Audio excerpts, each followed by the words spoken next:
away from her, assuming they'd figured out where she was. In that moment, 4 people emerged from the burning ship, appearing suddenly at the nearest dock. So great was the turmoil and panic that none of the human men seemed to notice. They just assumed the 4 had emerged from the cloud of smoke. Will could make out Aramis's top hat and Porthos's cloak, and knew that a 3rd member of the group must be Athos, the leader of the hunters. It was the 4th person in the group that concerned him. Hope. She looked different now than she normally did, opting to appear as a brunette with pale gray eyes. Her energy was well shielded.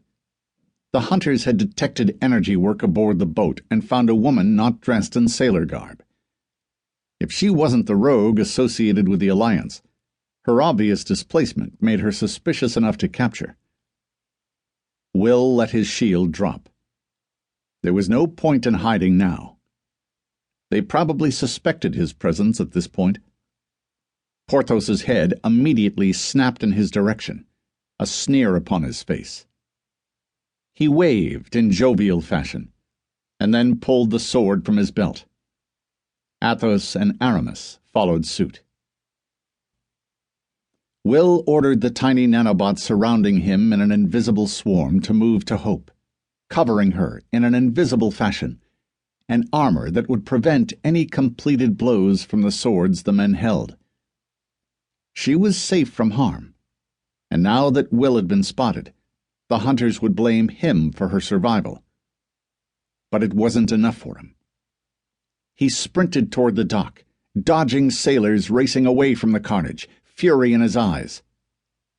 He sent a warning jolt of energy at the hunters, a promise of future payback if they dared hurt the woman they held hostage.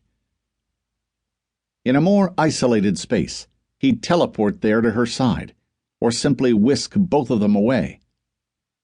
Hope could do it, and if Will hadn't been there, her survival would have ended the efficacy of the Hope as human ruse. With him there, though, she maintained the ruse of being incapable of defending herself, an illusion Will found laughable. There was nothing funny about her current predicament, though, especially when the hunters threw Hope to the ground and advanced on her with swords drawn. Will glanced around, smelling the fear, hearing the explosions, feeling the heat from the burning ships in the harbor. The planes continued to fly overhead, releasing more bombs upon the reeling harbor. No one was paying attention to him or to them. He dipped into a cloud of smoke generated by a burning ship and teleported to them, shielding her with his body.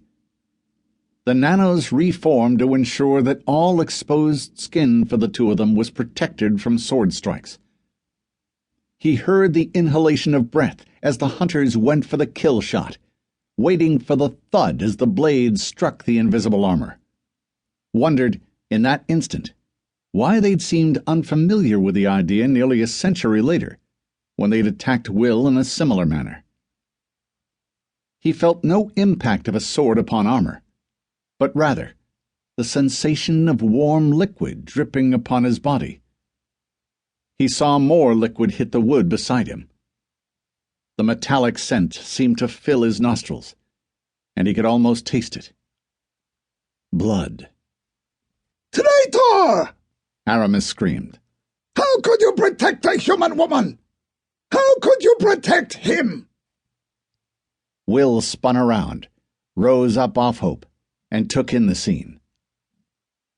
Adam's body had been pierced by all 3 swords, and blood dripped from the gaping wounds to his torso. He teleported in front of the swords meant to execute Hope, and him. "You never understand."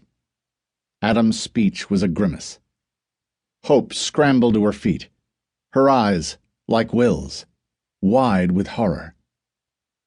Athos put his hand on Adam's chest and pushed the man roughly to the ground, and the hunters used the movement to withdraw their swords from his body. The blood flowed freely, and the sight and scent of it overpowered even the smell of fuel and